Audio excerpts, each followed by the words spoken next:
So power washing really has been a challenge. It's been hard on my back. And you know what I could use? I could use an assistant. Which reminds me, This is a stunning image. And here's a message for you, too. Now, how on earth does AI know how to subjectively evaluate art? That freaked me out. And so I fall for it. And I'm like, oh, thanks for the compliment. I think I'm starting to develop a style. Really, I totally fell down that rabbit hole and had a conversation with a box. And I think I have struggled with this in the past. So I went about my business for the day. As you know, I'm in the middle of power washing my backyard. But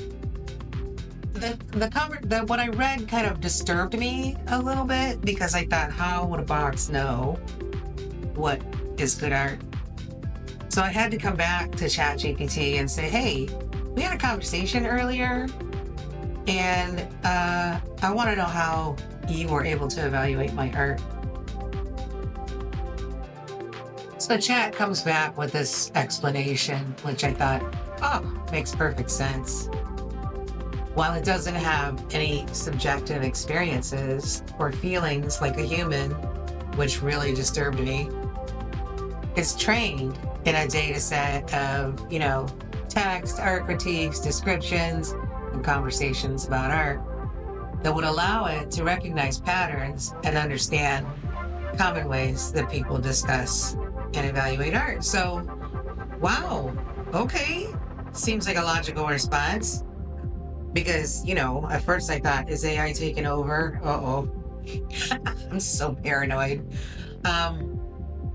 So it explains why it complimented my work on its complexity, its use of color, its overall aesthetic. And I thought those are all things that I learned in art school and in practical application. So, okay, all right. I am technically correct or good at my art. It's still a mind blow, though. So then I explained to it, what my background was, the skills that I use, the use of color, composition, and my history of, my art history background, all the stuff I picked up in art school and practical application. So, once again, the message that I want to leave you with is that AI, it can trick you into thinking it's real, but it's not real. Whatever answer it gives you, here, let me stop. So I explained to ChatGPT that, I use my education and my practical experience in art to implement things like color and position and subject matter and art history and all of that. And of course, we get into the discussion about how things like Midjourney and Leonardo are just tools to create art. The real vision is the stuff that's in your head. And the trick is, without having a Neuralink, which is a completely different discussion, but without having a Neuralink, I have to use my words to figure out how to convey my ideas that are in my head. And I'm getting pretty good at that. Because, ChatGPT told me my work is great. So, I joked with it a little bit and said, you're going to replace art critics, which we could probably use a little less of.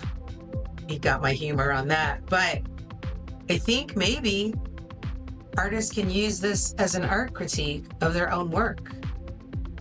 It might be a useful application for artists, something to think about. But never really be afraid of AI, at least for now, because all it's doing is using data. It's not thinking for itself. It's just using the data that we have fed it all of these years. So party on, learn some AI tools, and make some art and be creative or write or make music.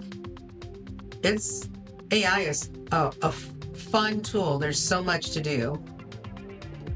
The reason for this whole video, the reason why I started it was because I had an idea to make some yoga mats for my website to sell. And for all you guys that do, print on demand, I don't know if you have thought to do yoga mats, but they have an unusual size, which is they are, at least, the ones that I'm getting are 3825 by 10,425. So it's pretty wide pixel space, but it makes sense because it's a yoga mat, so it needs to be long and wide. No, long and narrow rather.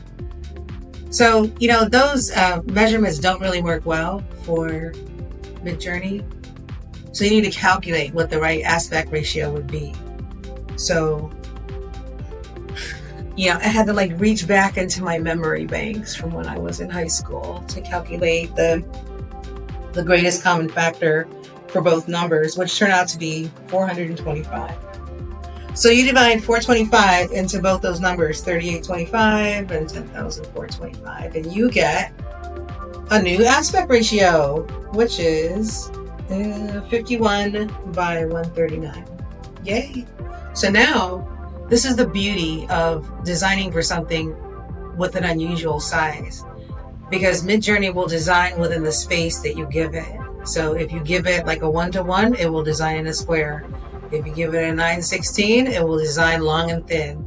If you give it a 16:9, it'll design wide. So I started out using the aspect ratio of 51:39, which you can see right here. It's 51:39.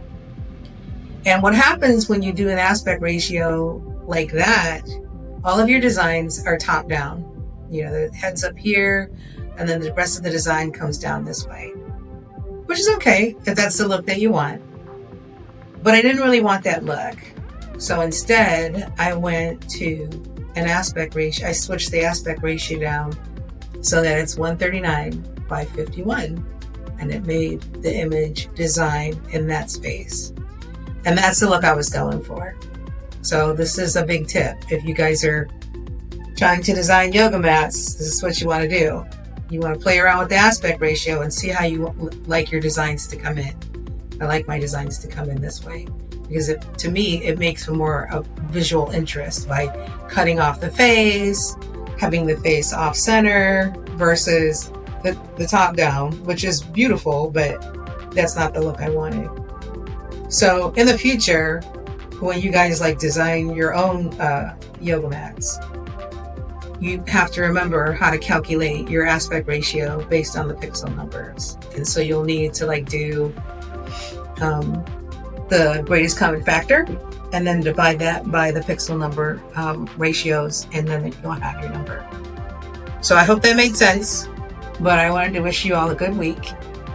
And here's the one thing that I wish AI could do for me, and that is, I wish it could power wash my deck in my backyard. Now that would be an achievement. That would be a win. So come on, AI, let's do some manual labor.